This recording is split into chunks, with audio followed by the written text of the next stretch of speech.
বেশ কয়েকদিন ধরে আলোচনায় যে বাংলাদেশের যে ইসলামিক যে দলগুলো রয়েছে সেই দলগুলো মিলে একটা রাজনৈতিক জোট গড়তে যাচ্ছে এরকম একটা গুঞ্জন রাজনৈতিক পাড়ায় রয়েছে। তো সেই জায়গা থেকে বাংলাদেশে ইসলামিক দলের মধ্যে জামায়াতে ইসলাম অন্যতম একটা রাজনৈতিক দল। অন্যান্য যে ইসলামিক দলগুলো রয়েছে তারাও আসলে জামায়াতের সাথেই একটা জোটে আগ্রহী। সেক্ষেত্রে আসলে জামাতের অবস্থানটা কি? জামাতের দৃষ্টিভঙ্গি কি? এই প্রশ্নের জন্য ধন্যবাদ। আমাদের আদর্শ যেহেতু একই আদর্শ হওয়া সত্ত্বেও বিভিন্ন বিষয়ে সামান্য মত পার্থক্য থাকতেই পারে। ইভেন একই দলের ভিতরেও মত পার্থক্য থাকে, তাই বলে তো দল টুকরা টুকরা হয়ে যায় না। বাস্তবতার প্রয়োজনে সবাই যেহেতু ফিল করছেন, আমরাও ফিল করি।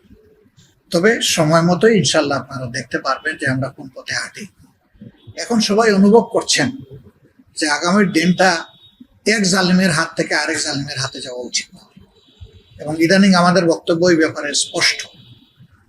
আমরা সতর্ক করে দিয়ে বলছি যে এমন যেন না হয় যে আমরা একটা জালিমের হাত থেকে ঠিকই মুক্তি পেলাম, আরেকটা জালিমের হাতে গিয়ে আমরা পড়লাম। এমন যেন না হয়, জাতিকে সতর্ক থাকতে হবে। তো এই দিক থেকে ইসলামী আদর্শ যারা অন্তরে লালন করে তারা আসলে সমস্ত মানুষের প্রতি শ্রদ্ধা রাখেন। সে কোন ধর্মের কোন দলের এটা বড় কথা না, সে একজন মানুষ, সে এদেশের একজন নাগরিক। অতএব মানুষ এবং নাগরিক হিসাবে তার প্রাপ্যতার ভিত্তিতেই তার সাথে সম্মানজনক আচরণ ইসলাম করতে আমাদেরকে শেখায়। ইসলামই একমাত্র মানুষের ধর্মীয় স্বাধীনতা, জান মাল ইজ্জত আবরুর নিশ্চয়তা দিতে পারে, আমরা যেটা বিশ্বাস করি।